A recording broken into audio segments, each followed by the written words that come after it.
I know that I would not be unique in saying that becoming a parent through this process has fundamentally changed me. When I decided to have children, it took me a long time to actually take some action. It was something I mulled over a long time. It was something that, you know, clearly needed some process, needed some decision making. And I was really torn between adoption and surrogacy. And I actually started with adoption. And I looked at international adoption. And I did that because, for me, biology wasn't important. You know, I just wanted to be a parent. I just wanted to have a child. And I was looking at international adoption, and adopting as a single man was a very, very difficult thing to do. I had already gone through this whole adoption process, had built the dossiers, and had really was told by the adoption agency that all of my options had ended. And had talked to some friends who had gone through surrogacy, started to research surrogacy, had a meeting with John Weltman, and decided I was going to start a surrogacy process. And that day, I mean, at this point I had been at this for so many months, and I had already invested time and money and energy and hope. I mean, because this is not just a financial investment. I mean, you really give everything you've got to this. It was really the biggest decision I'd ever made in my life. And so, literally walked into John's office, signed a contract, wrote a check. We started going through the process, and at the time, there was a lot of traditional surrogacy, and I had signed on to do traditional surrogacy. And of course, as soon as I did this, the adoption agency called and said they had a baby for me, and off I went to Moldova and brought home this amazing, absolutely amazing 2.5-year-old little boy. And so I called John. I'm like, John, what am I going to do? Oh my God, you know. And he was like, because I was just going to call you and tell you we had a surrogate for you. And I'm like, so it got a little crazy. We put the surrogacy on hold. I brought my son home, brought him home, had him home about 6 months. Really started to settle him out. And I called John. I said, okay, I'm ready to start my journey now. I actually was matched with 2 different traditional surrogates, neither of which really worked out. I actually found that traditional surrogacy had a lot of risk involved in it. It was something that I felt that emotionally I couldn't manage, that I felt that the relationships with the traditional surrogates were starting to get a little skewed. And I finally said to John, I can't do this traditional surrogacy thing. And we had a long conversation about the value of gestational surrogacy. And so I went that route. And when I got matched with my gestational surrogate, who was an amazing woman named Valerie, who I had never met her before. She had been a traditional surrogate once before, and was willing to go down this gestational surrogacy journey with me. And she was just, to meet her was, you get this gift, this amazing sense of what she was willing to do and how far she was willing to go with me. And we started this gestational surrogacy. I got pregnant on the first try, but it took us, from the time we were matched, it took us 8 months to get to the first try, because when she went for her screening, we found that she had some polyps and some cysts, and we needed to deal with those issues, and which was actually fine, because it gave us time to really bond and really build this amazing relationship. Got pregnant on the first try, and through a wonderful process, 9 months later, my daughter Olivia was born. She is now 3.5 and queen of the world. And so now I have one that is biologically mine, one that is not biologically mine. And much like John said, the one that is not biologically mine is the one that is most like me. And so here I am. But going through this process has so fundamentally changed me that I actually quit my big corporate job. I went back to graduate school to become a clinical social worker, to come work in surrogacy. And I am now a Circle Surrogacy clinical social worker because of what I gained through this process. It was almost 3 years from the time I signed up with Circle Surrogacy until the time my daughter came home.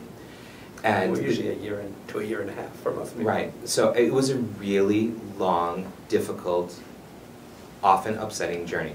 And so now I tell people when people ask me about what it's like to go through surrogacy, the first thing I say is put on your seatbelt. Because I don't care what kind of journey you think you're going to have, I don't care how well you plan it, you have no control. You have no control. Because ultimately, this isn't something that you manage, this isn't something that you plan for, and you become very emotionally invested, and there are too many moving pieces, and there are too many factors that have nothing at all to do with you. And I will tell you that one thing that I've learned through this whole process, and of which my daughter will reap the benefits of, is that I have learned more about women's bodies and women's biology. We look at men's health versus when we look at women's health, and how complicated it is, and how fragile women's health is, that as fathers, you have to have that appreciation going into this, because if you don't, you will make yourself crazy. Because we are talking not just about this hope of having a baby, we're actually talking about asking this woman, who is not just your surrogate, but she's also a mother, she's a wife, she's a girlfriend, she's got a career, she's running a household, she's paying her bills, and in the midst of all of this, you're saying to her, "Hi, would you like to have my baby?" And so you have to give up control, and you have to trust your surrogate to be able to say, "I know you're going to do a great job, I know you're going to take care of my baby, and my job, you know, after I go into what I call the happy room, and doing my part of the business, is to be able to say, you know what, I'm going to support you, and that's all I'm going to do." Because that's all you can do. And you'll get through the process, and if you spend a great time building a relationship with your surrogate, it will all come back to you. If you can have enough faith, and you can have enough trust, it will come back to you. I am on the far end of that spectrum, that when John started talking about what the relationship is after the birth of the child, I speak to my carrier, my very best friend Val, several times a week. I live in Boston, she lives in California. One of my very best friends. We talk all the time. I have a good relationship with her kids, she knows my kids. My kids are very clear that Valerie is Olivia's birth mother, right? I am dad. I am the parent. She is not a parent. She's Olivia's birth mother. She is my friend. And we explain it that way. My kids ask me the same questions that John's kids asked him. Why don't I have a mother? And one of the things that came through this journey for me is really beginning to understand that when you, as a gay man, become a father, or as a gay couple become a father, that you will really be challenged in ways that you won't think about at the start of your journey. That you will get socked with questions, usually when you're driving and they're in the back seat, always in the car, That's gonna be or in the grocery store in front of the checkout person. Always Blockbuster videos. Yes, Blockbuster video, and the big questions will come. And I will tell you that the way that my children answer those questions now, when kids on the playground say, "Why don't you have a mother?" they look at them and go, "Don't be stupid." Of course, and both kids say this. My adopted child and my surrogate child both say the same thing. Of course I have a mother. You can't be alive unless you have a mother. The difference is, my mother isn't my parent. This is my parent. This is who I go home to at night. And they've become very clear. Oftentimes people ask me about the difference between adoption and surrogacy, because I've walked both. And the other thing is, I've also been an adoption social worker as well. So I've worked both sides, and I've lived both sides. And both sides present very different challenges and very different experiences as a parent. I will tell you, the one thing I cannot give my child is his personal history. He asks me very difficult questions about where did I come from, who am I, who is my birth mother. My son came from an Eastern European orphanage. I have zero history on him. With my daughter, I can give her everything. I can tell her exactly the process, how she was created. I've got her very first photo, which is a blastocyst. She looks like a piece of cauliflower. And I showed that to her. I'm like, this is your first photo. Isn't that exciting? Right? And she's like, that's creepy. But I can give her that. That's a gift I feel like I can do. And one of the things that I did just through my own need to provide for both of my children is when I started both processes, I started a series of journals about, today I've made a decision to become a parent. And I wrote in those journals every week, and I still write in those journals every week. My son is 8.5, my daughter's 3.5. My son now has 5 journals, my daughter has 3. And I literally documented every step of the process. Because I think that going through this process is such a unique opportunity where you can give your children a very unique kind of personal history that parents who become parents through other very natural processes don't. I am very happy to say that my social worker that I had going through the journey is still at Circle. And now that I get to call her a coworker and we can really process out what happened, it's an amazing thing, because the people who work in this industry they don't work in this industry because they're looking to get ahead. And they don't work in this industry because it's, you know, some big technical career path. You have got to do this because you are so emotionally committed to the process.